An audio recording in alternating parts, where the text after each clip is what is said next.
Assalamualaikum warahmatullahi wabarakatuh. Kita belajar tentang kimia lagi, yaitu tentang sejarah asam dan basa. Bersama saya, Eni Yulianti dari UIN Maulana Malik Ibrahim Malang. Dalam topik ini, kita akan nantinya mempelajari sejarah asam basa pada masa kuno, pada masa pertengahan, hingga masa Procetlori, Arrhenius, sampai dengan yang modern yaitu pada masa Lewis. Kita mulai dari masa kuno, ya. Dari dulu pada keasaman, asam itu bagaimana orang menyikapi tentang asam dan bagaimana menyikapi tentang basa, mendefinisikannya pertama kali. Nah, kita lihat pada slide. Di sini ada beberapa yang bersifat asam dan bersifat basa. Kita kelompokkan di sini ada cuka apel, kemudian ada lemon, kemudian ada anggur. Maka ini kita golongkan sebagai asam. Pada gambar berikutnya ada baking soda, sabun maupun pembersih kaca. Dan ini merupakan golongan-golongan basa. Pada zaman kuno, orang ingin mengetahui, mengeksplorasi apakah itu asam, apakah itu basa, atau apakah misteri dari bahan-bahan di sekitarnya, mereka akan mencicipinya.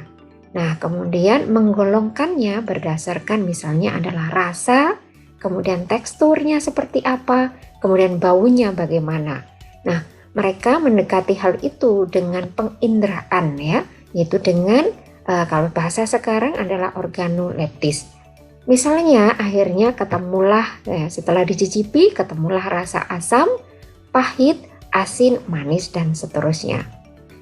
Hal-hal yang terasa asam, berasa asam memunculkan kata asam yang berasal dari kata Yunani osein yang bermutasi menjadi kata kerja Latin acere yang berarti membuat asam.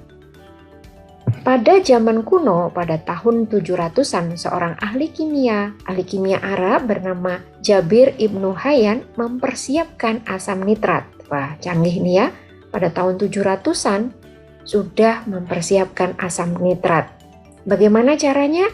Yaitu memanaskan kalium nitrat dan melarutkan gas yang dihasilkannya ke dalam air sehingga memunculkan hasil asam nitrat yang berasa asam, bersifat nantinya yaitu adalah sifatnya asam.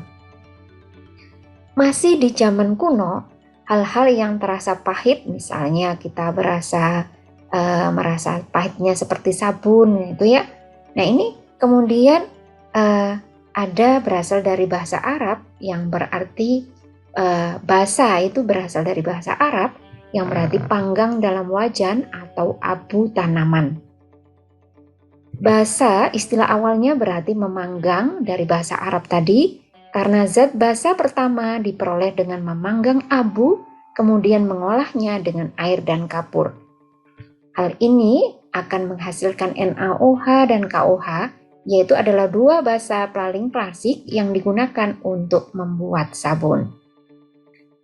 Nah, kemudian apakah asam itu licin ya? Kalau tadi justru basa ya yang licin ya, yang menghasilkan tekstur licin seperti sabun itu adalah basa. Tetapi bagaimana kalau kemudian menjumpai asam, rasanya asam tapi teksturnya licin? Nah, bagaimana kemudian mengkategorikan itu? Jadi pada masa kuno yang mendasarkan pada penginderaan, yaitu rasanya kah, aromanya kah, kemudian teksturnya kah, kemudian menjumpai kendala, bagaimana kemudian jika tidak sesuai dengan itu? Misalnya tadi asam rasanya asam, basa rasanya pahit, kemudian teksturnya kalau yang licin itu dikategorikan yang basa.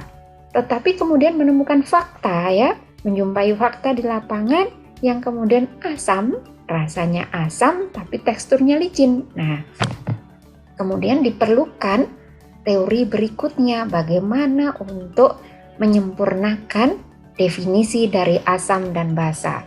Nah, ini misalnya ketemu yogurt, rasanya asam tapi teksturnya adalah licin. Sehingga bingung mau mengkategorikan dia sebagai asam atau basa. Berikutnya pada abad ke-13, ahli kimia mencampur asam nitrat dengan asam klorida untuk membuat aqua regia yang merupakan bahan satu-satunya yang dapat melarutkan asam. Pada abad pertengahan, ahli kimia menemukan sifat asam dan basa, mereaksikannya kemudian dengan berbagai zat dan satu sama lain. Mereka menemukan bahwa asam dan basa ternyata mempunyai sifat yang berlawanan dan kekuatan asam maupun kekuatan basa ternyata bisa diukur pada abad pertengahan ya. Nah, asam dan basa ini ketika mereka berlawanan, ya sifatnya akan berlawanan. Tetapi kemudian bagaimana saat direaksikan? Kekuatan asamnya akan berkurang ketika basa ditambahkan. Ya, misalnya misalnya yang berasa asam banget, kemudian ditambahkan basa, rasa asamnya akan berkurang. Itu ditemukan pada abad pertengahan. Sehingga kemudian dipikirkan bagaimana teori yang bisa menyempurnakan hal ini. Berikutnya adalah Robert Boyle menemukan bahwa beberapa ekstrak tumbuhan, misalnya adalah kunyit itu ya, kemudian akan berubah warna dengan adanya asam atau basa. Basa adalah alkali dan itu dari bahasa Arab. Ketika suatu zat warna dari tumbuhan, misalnya baju kita kena kunyit gitu ya, kena kunyit warnanya kuning. Tetapi ketika kita berikan sabun, kita gosok dengan sabun yang bersifat basa, ternyata warna kuning yang nempel di baju kita karena kunyit tadi akan berubah menjadi merah. Ya, bisa dicoba semuanya ya. Nah, ternyata warna-warna tanaman, warna-warna ekstrak tanaman mengalami perubahan warna pada kondisi pH yang berbeda, ya. Itu pun sudah ditemukan pada abad pertengahan. Kita hanya mempelajarinya ya, bukan menemukan. Syukur-syukur kalau kemudian kita menemukan pada masa kita bisa menemukan teori-teori baru yang bisa menyempurnakan teori-teori yang sudah berjalan. Abad ke-18, kita masuk ke abad 18, jadi itu sejarah ya, kita mau membahas sejarah asam dan basa. Ada ilmuwan bernama Lavoisier, ya. Dia biasa melakukan pertunjukan kimia. Jadi ada pertunjukan itu drama, pertunjukan hiburan, pentas seni, tari, dan seterusnya. Tapi canggih ya.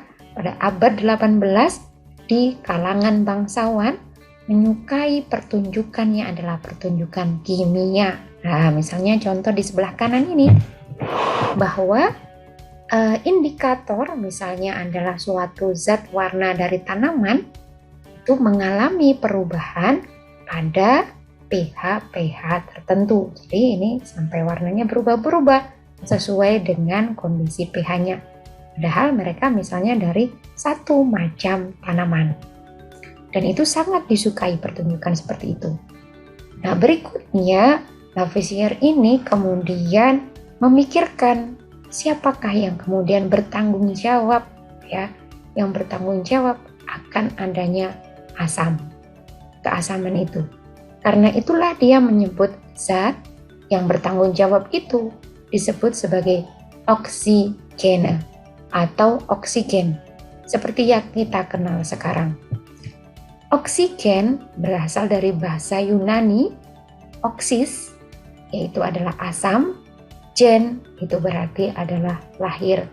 Nah, dia mengira bahwa oksigen itu karena dia membakar zat seperti batu bara, fosfor, belerang, akan menghasilkan oksida yang bersifat asam ketika dilarutkan di dalam air. Jadi, misalnya kita punya solid ya, kita punya padatan misalnya belerang S2O3 misalnya ya.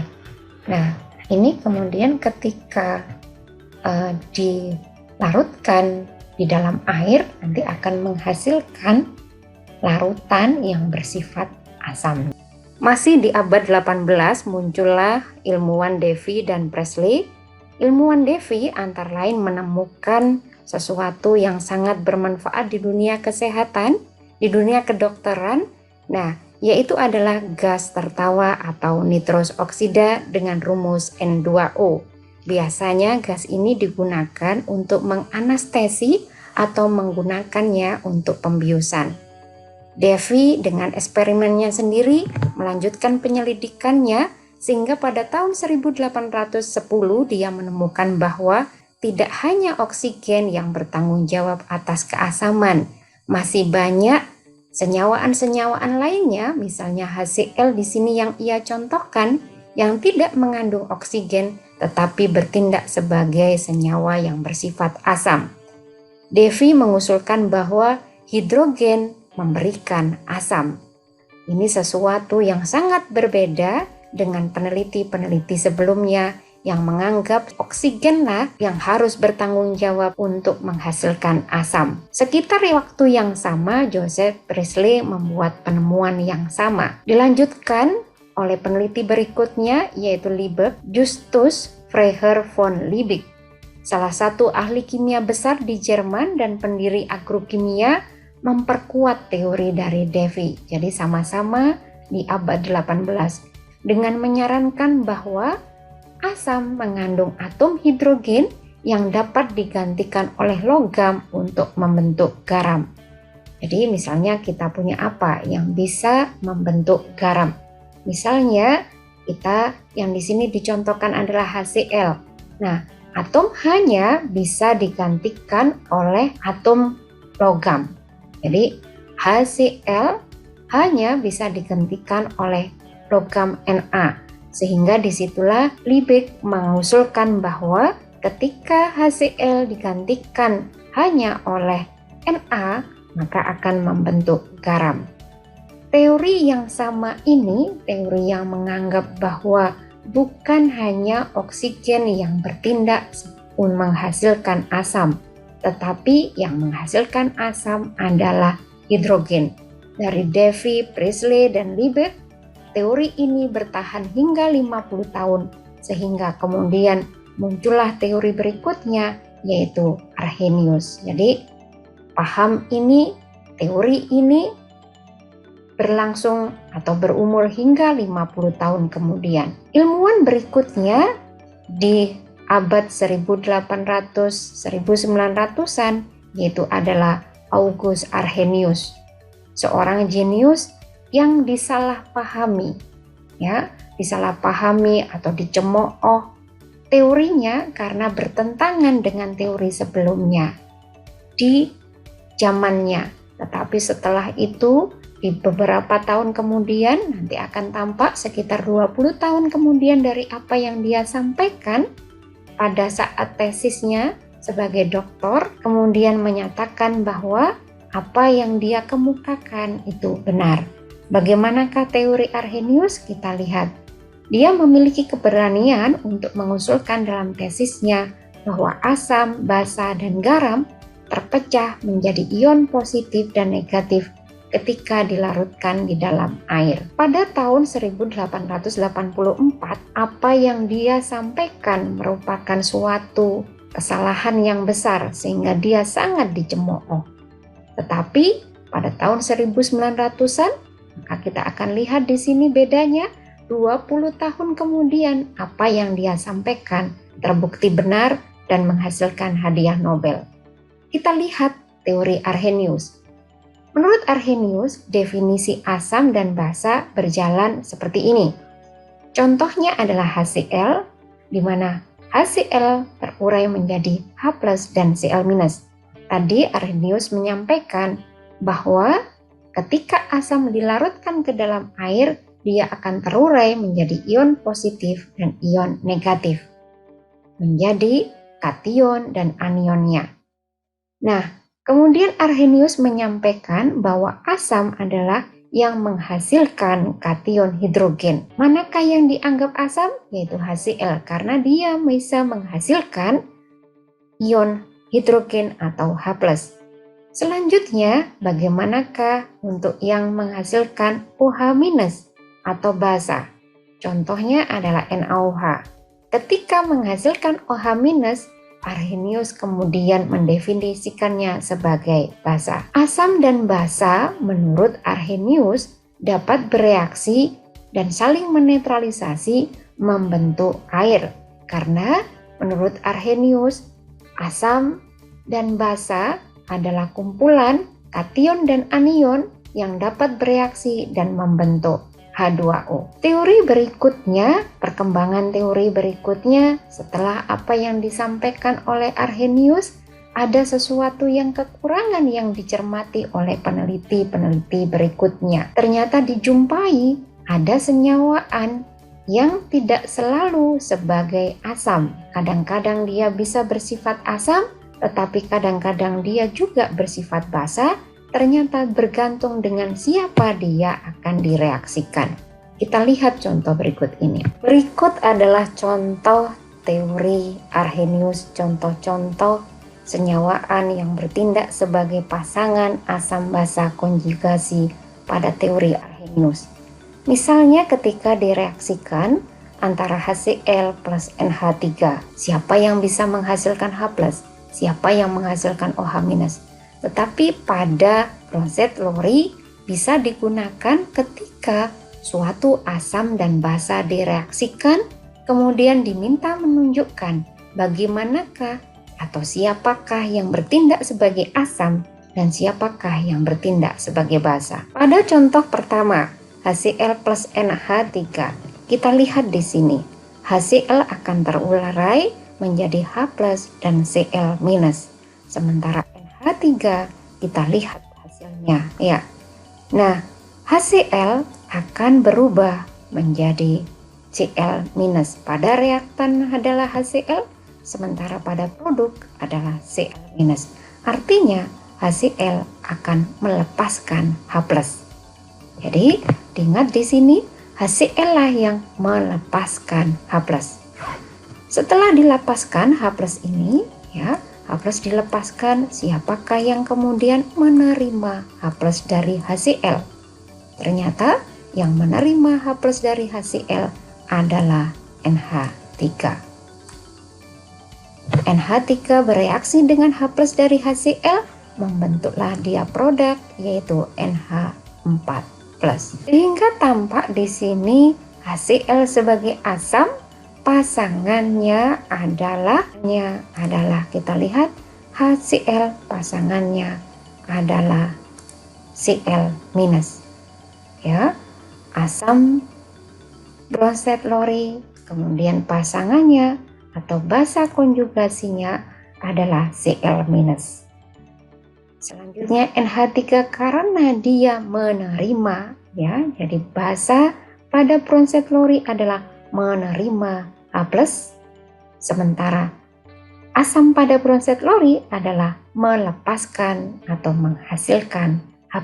NH3 di sini karena dia menerima H+, maka dia bertindak sebagai basa Bronsted-Lowry. Pasangannya disebut adalah asam konjugasi. Ini adalah pasangannya, yaitu adalah NH3 berpasangan asam basanya, pasangannya adalah NH4+, sementara HCl adalah Cl-. Contoh berikutnya ketika H2SO4 direaksikan dengan H2O akan menghasilkan HSO4- plus H3O+. Kita lihat di sini H2SO4 berubah menjadi HSO4. Di sebelah kiri hanya ada 2, di sebelah kanan hanya ada 1. Berarti dia kehilangan atau melepaskan H+. Sementara H2O di sebelah kiri hanya ada atom H, ada 2 ya. Sementara di sebelah kanan H2O-nya H3O+, maka dia kelebihan muatan positif karena dia mengandung 3 atom H. Maka di bagian H2O karena dia menerima H+, maka dia bertindak sebagai basa, sementara H2SO4 bertindak sebagai asam. Pasangannya adalah, ini adalah asam. Di sini adalah asam Bronsted-Lowry, maka pasangannya adalah basa konjugasi. Ini adalah pasangannya, dan di sini adalah pasangannya, asam basa konjugasi. Contoh berikutnya adalah HNO3 dan CH3OH, yaitu nitrit acid dan metanol. Pada HNO3, dia akan melepaskan H+. Dia dikatakan melepaskan karena di sebelah kiri mengandung satu atom H, tetapi di sebelah kanan dia tidak lagi mengandung atom H, sehingga dia bermuatan negatif. Ini adalah pasangan asam basa Bronsted Lowry. Karena bagian NHNO3 adalah melepaskan H, maka dia dianggap atau dinamakan asam Bronsted Lowry. Pasangannya atau basa konjugasinya adalah NO3-. Sementara pada metanol kita lihat apakah dia melepas atau menerima. Kita lihat di sini.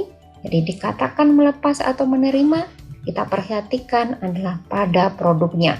Tidak bisa dikatakan metanol itu sebagai asam atau basa kalau belum kemudian diketahui bagaimana produknya. Pada metanol di sini mempunyai satu bagian ini mengandung satu atom H. Sementara itu di bagian yang di produk adalah 2 atom H. Artinya pada metanol menjadi metanolium, dia adalah menangkap H+. Maka metanol kita kategorikan sebagai basa Bronsted Lowry. Perkembangan asam basa berikutnya sampailah pada seorang ilmuwan kimia Amerika bernama Gilbert Newton Lewis. Teori ini menyempurnakan teori sebelumnya, yaitu teori Arrhenius dan asam basa Bronsted Lowry. Teori ini lebih luas. Apa-apa yang ditetapkan oleh Arrhenius maupun Bronsted Lowry tidak akan bertentangan dengan apa-apa yang telah ditetapkan juga oleh Lewis. Artinya, jika asam dan basa ditentukan di Arrhenius maupun Bronsted Lowry, maka pada Lewis juga akan ditentukan hal yang sama.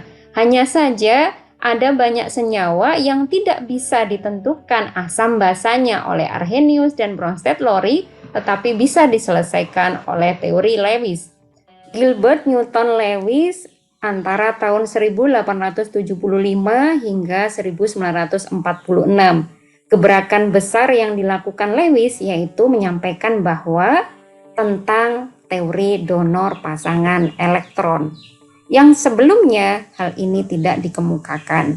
Jadi, teori Lewis memang akan menyempurnakan teori Arrhenius dan teori Bronsted Lowry. Dalam model Lewis, asam adalah zat yang memiliki kulit elektron valensi yang tidak lengkap, sehingga dia dapat menerima pasangan elektron bebas. Jadi, pada Lewis, asam adalah penerima atau aseptor elektron, pasangan elektron bebas. Sementara basa adalah zat yang memiliki PEB atau pasangan elektron bebas yang dapat didonorkan. Pada teori Lewis yang bisa diambil kesimpulan atau disederhanakan, asam adalah penerima atau aseptor PEB, sementara basa adalah donor PEB. Kita akan simak contoh berikut ini.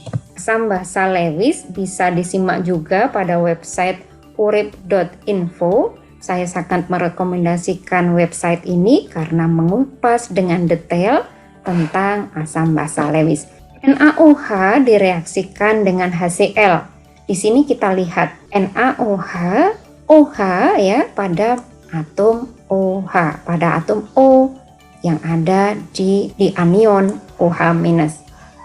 Di sini atom O mempunyai 3 pasang elektron bebas. Kemudian ketika direaksikan dengan HCl, sepasang elektron bebasnya bagian ini akan didonorkan kepada atom H. Nah, hasilnya ketika didonorkan akan membentuk H2O pada produk. NaOH mendonorkan, ya, ketika dia mendonorkan pasangan elektron bebas, kita sebut sebagai basa Lewis. Sementara yang berikutnya adalah HCl. Nah, HCl pada sebelah kiri dia mempunyai 3 pasang elektron bebas. Ya, pada produknya dia mempunyai 4 pasang elektron bebas. Artinya HCl untuk membentuk produk berupa anion Cl-, dia menerima pasangan elektron bebas. Jika menerima pasangan elektron bebas, kita kategorikan dia sebagai asam Lewis. 2. H2O plus HCl membentuk H3O plus Cl-. Kita lihat di sini. H2O mempunyai 2 pasang elektron bebas. Oke. Nah, pada produknya H2O ini akan menjadi H3O plus. Dari 2 pasang elektron bebas menjadi hanya 1 pasang elektron bebas, artinya H2O di sebelah kiri telah mendonorkan elektronnya. Telah mendonorkan, artinya Cl mempunyai 6 elektron valensi, atau kita tuliskan di sini dia mempunyai 3 pasang elektron bebas. Cl mempunyai keelektronegatifan yang lebih tinggi, jauh lebih tinggi daripada atom H, sehingga ikatan elektron yang berada pada ikatan HCl sangat ditarik oleh Cl-. Akibatnya H, elektron pada H kekurangan atau menjadi H+. Atom H yang kekurangan elektron akibat elektronnya ditarik oleh Cl- akan sangat membutuhkan elektron. Dia mampu menerima sepasang elektron bebas dari H2O. Ya, diberikan sepasang elektron bebas milik H2O diberikan kepada atom H yang kekurangan elektron. Akibatnya, dengan kondisi ini H+ jadi terikat pada H2O sehingga membentuk H3O+. Kenapa di sini muatannya di luar adalah positif? Karena muatan secara keseluruhan ini kekurangan elektron, sehingga kita tulis di sini sebagai kation atau bermuatan positif. Sementara pada Cl yang awalnya 6 elektron atau 3 pasang elektron bebas, di sebelah kanan akan terbentuk 4 pasang elektron bebas mengelilingi Cl-, sehingga di sini bermuatannya negatif. Alhamdulillah kita sudah mempelajari sejarah asam basa dari mulai awal atau zaman kuno, pertengahan hingga zaman modern. Terima kasih yang sudah menyimak. Terima kasih juga kepada Ainur Rizkiyah yang sudah membantu membuatkan PPT yang sangat menarik ini. Semoga bermanfaat. Saya akhiri. Wassalamualaikum warahmatullahi wabarakatuh.